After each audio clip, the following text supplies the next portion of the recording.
भगवान शिव के लिए लंका बनाई गई थी। जब काशी वसाई गई तो मुक्ति जन्ममय जान ज्ञान खान अगहान कर जय बस शंभु भगवान सो काशी से ये कष्ण। जो मूल काशी है, देखें तो विश्वनाथ जी के आसपास मंदिर ही मंदिर हैं। अब तो बहुत बड़ा शहर बन गया, विस्तार हो गया, लेकिन आसपास आप देखें विश्वनाथ जी के तो मंदिर ही मंदिर हैं। इसका मतलब है अगर शिव जी के लिए लंका बनाई गई तो फिर मंदिर ही मंदिर तो बने होंगे, लेकिन कब्जा कर लिया राक्षसों ने। जैसे स्वर्ण मंदिर बनाया गया था, क्यों भाई बनाया गया था, क्या बनाया गया है, वो बना है, लेकिन भिंडर वाला ने कब्जा कर लिया था। और इतने अस्त्र शस्त्र पाए गए थे साहब, जब इंदिरा गांधी ने ऑपरेशन किया तो जखीरा निकला। इतना सेना के पास अस्त्र शस्त्र नहीं था जितना खालिस्तान की मांग करने वाला भिंडर वाला के नेतृत्व में और वो स्वर्ण मंदिर के अंदर पाए गए। इतने अस्त्र शस्त्र पाए गए थे, अलग से खालिस्तान की मांग कर रहा था वो। इतिहास याद रखो, वो इसी में तो इंदिरा गांधी चली गई। खालिस्तान की मांग कर रहा था कि मुझे खालिस्तान चाहिए। स्वर्ण मंदिर पर कब्जा कर लिया उसने। बहुत से मंदिर आज भी ऐसे प्रभावित हैं जहां असामाजिक तत्वों ने कब्जा कर रखा है, बाहुबलियों ने कब्जा कर रखा है। वहां के जो पुजारी महंत हैं आज भी वो भयभीत हैं। वो किसी भी प्रकार की कोई चर्चा खुल के नहीं कर सकते हैं।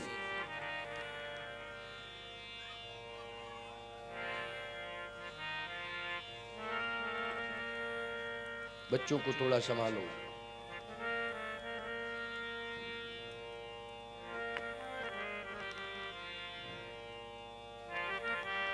हनुमान जी ने देखा क्या कि मंदिर मूर्तियां रो रही हैं और राक्षस सो रहे हैं। मूर्तियां रो रही हैं और राक्षस सो रहे हैं। ये कंडीशन थी। हनुमान जी ने जाके देखा है, मंदिर तो थे लेकिन कब्जा किसका था? राक्षसों का कब्जा था। मूर्तियां रो रही थीं, कौन पूछता मूर्तियों को? और राक्षस मदिरा में उन्मत्त होकर के सो रहे थे। हनुमान जी ने कहा वास्तव में लंका के बारे में सुना था, लेकिन आज मैंने देखा है अपनी आंखों से कि देखो क्या विडंबना है। मूर्तियां रो रही हैं और यहां ये राक्षस सो रहे हैं, और वो भी मदिरा में उन्मत्त होकर। लेकिन हनुमान, इंतजाम तो करेगा तू, इन सब का इंतजाम करेगा, लेकिन अभी नहीं, क्योंकि सोए हुए पर वार नहीं करना चाहिए, धर्म कहता है। क्या धर्म कहता है? सोए हुए पर वार नहीं करना चाहिए, शत्रु ही क्यों ना हो। अगर वो सो रहा है तो उस पर वार नहीं करना चाहिए। यही नीति राम की है, वो यही नीति हनुमान की है, यही नीति सनातन धर्म की है। इसलिए सब सो रहे हैं, सोए हुए पर वार नहीं करना चाहिए। रावण के यहां भी, रावण भी सो रहा था। जो विशेष शिवालय बना था शिव जी के लिए, उसमें तो रावण का ही मेन कब्जा था।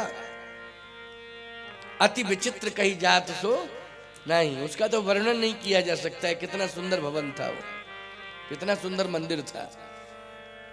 शयन किए देखा कपते ही मंदिर मौन दीख बेदे ही। मंदोदरी सो रही है, रावण सो रहा है। हनुमान जी ने कहा कि मेरी माँ रो रही होगी कहीं बैठी बैठी, उसे कहाँ नींद आएगी, और वो भवन में कहाँ रहेगी? वो नहीं रह सकती भवन में। जब अयोध्या का भवन छोड़ दिया तो इन भवनों में रहेगी मेरी माँ? नहीं। रावण कितना ही प्रयास क्यों न करे, प्राण दे सकती है, लेकिन ऐसे भवनों को वो स्वीकार नहीं कर सकती है। वो तो बैठी बैठी कहीं रो रही होगी, वृक्षों के नीचे बैठी बैठी रो रही होगी मेरी माँ। ये तो रावण की पत्नी है, परम सुंदरी नारी ललामा, मैं तनया मंदोदरी नामा। ये मंदोदरी होगी। हनुमान जी चल दिए, देखा भवन एक पुण्य दीख सुहावा, बड़ा सुंदर भवन बना है। लेकिन हरि मंदिर, मंदिर बगल में है, लेकिन प्यारे मंदिर बगल में है, लेकिन मंदिर के आगे नव तुलसी का वृंद। तुलसी का वृंद मानी समूह है। तुलसी का वन जिसको वृंदावन कहा जाए, क्या कहा जाए? वृंदावन। तुलसी का नाम है वृंदा, और समूह मानी जहां पर बहुत सारी मात्रा में हो तुलसी, इसलिए वो वृंदावन। समूह मानी वृंदा मानी तुलसी का समूह है, तुलसी का वन अर्थात वृंदावन। हनुमान जी ने कहा कि तुलसी केवल एक ही जगह दिखाई दी लंका में, वो कहां? हरि मंदिर था भिन्न बनावा। राक्षसों के यहां तुलसी होती है क्या?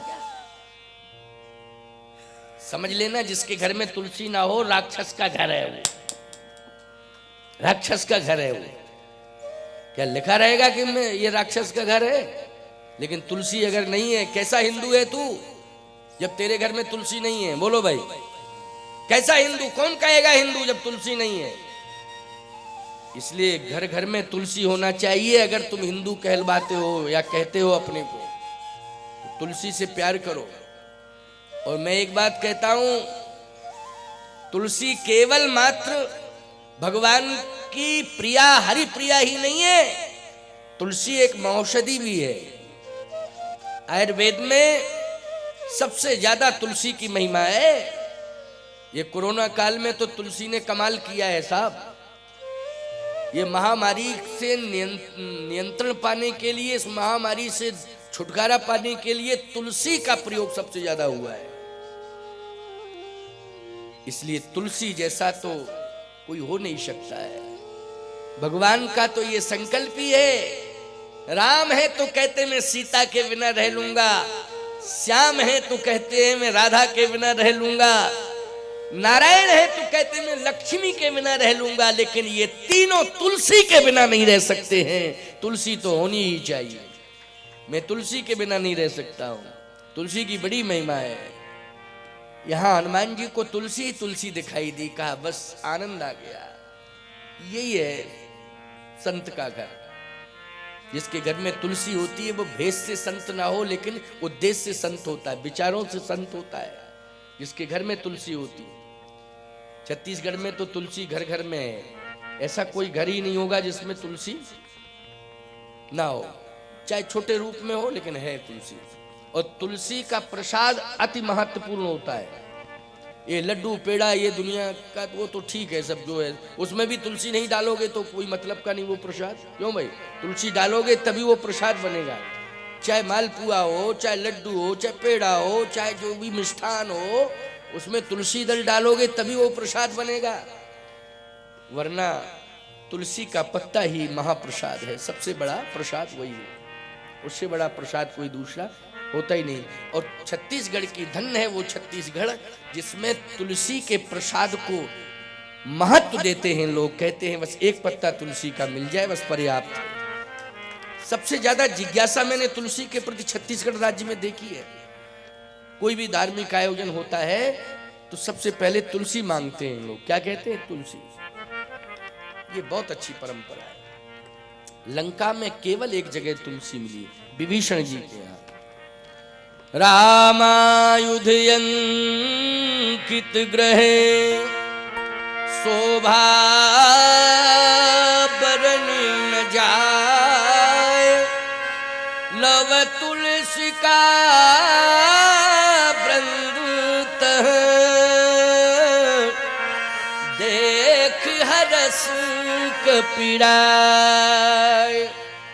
प्रसन्न हो गए हनुमान जी। नव तुलसी का वृंद, यही सनहट करी हो पहचानी, यही सनहट करी हो पहचानी, साधु ते हो इन कारज हानि, साधु ते हो इन कारज हानि, यही सनहट करी हो पहचानी, यही सनहट करी हो पहचानी।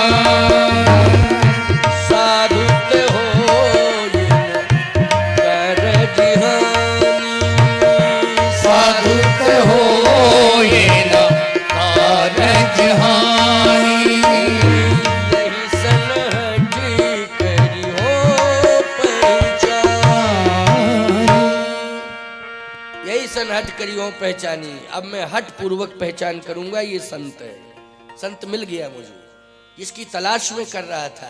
प्रभु जिसके बारे में बार बार कह रहे थे वही संत है ये। हनुमान जी पास में पहुंच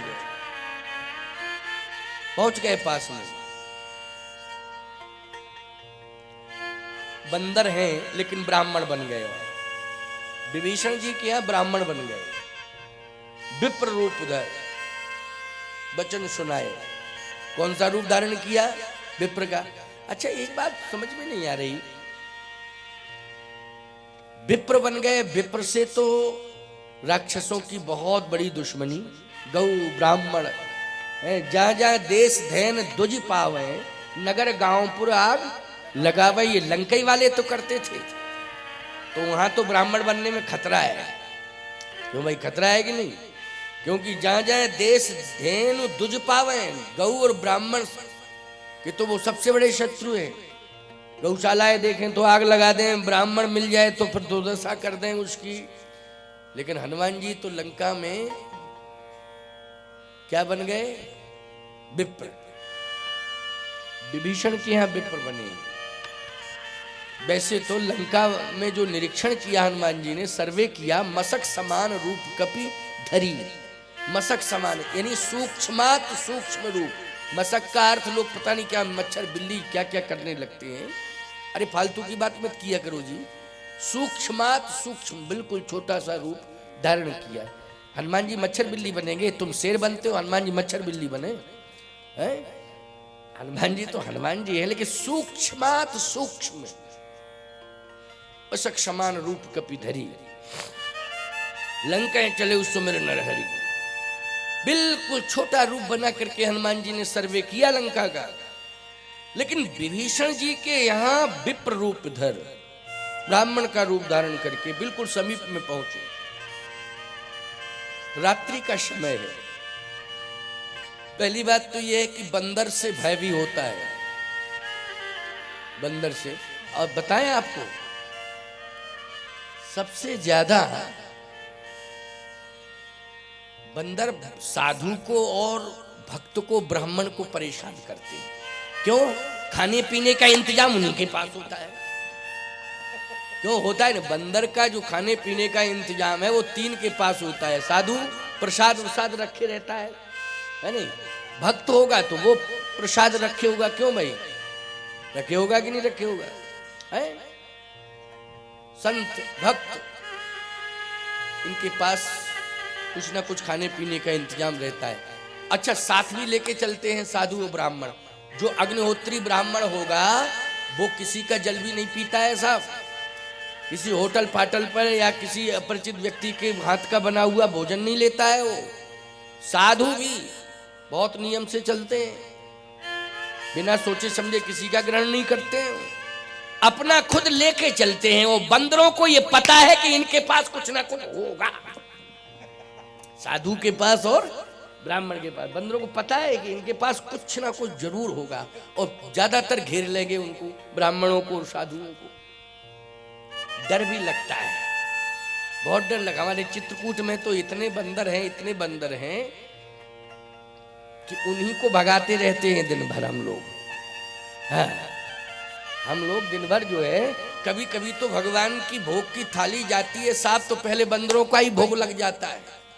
बाद में भगवान के क्यों निगाह रखे रहते हैं। और जरा सी असावधानी हुई तो झपट्टा मारा उन्होंने, प्रसाद ठाकुर जी का सब नीचे और ले ला के चलो भाई, कोई बात नहीं है। भगवान की यही इच्छा थी। दोबारा थाल फिर बनाया जाता, सजाया जाता, तब ठाकुर जी के यहाँ प्रसाद पहुंचता है। अब तो कुछ इंतजाम ऐसे कर दिए कि भंडार और भगवान के गर्भगृह के बीच में कुछ ऐसी तार फैंसी टाइप का बना दिया कि कहीं आक्रमण साइड से ना हो, वो व्यवस्था की गई। लेकिन पहले हमने खुद अपनी आंख से देखा कि बंदर झपट्टा मार देते थे। तो प्यारे, बंदर से भय भी लगता है, कहीं विभीषण जी डर न जाए। रात्रि का समय है, लंका में कोई बंदर नहीं। राम जी के साथ बंदर गए तब लंका में बंदर ही बंदर दिखाई दिए, इसके पहले लंका में कोई बंदर नहीं। राम जी के साथ गए बंदर, और पहले तो हनुमान जी गए, सबसे पहले हनुमान जी गए। हनुमान जी के पहले कोई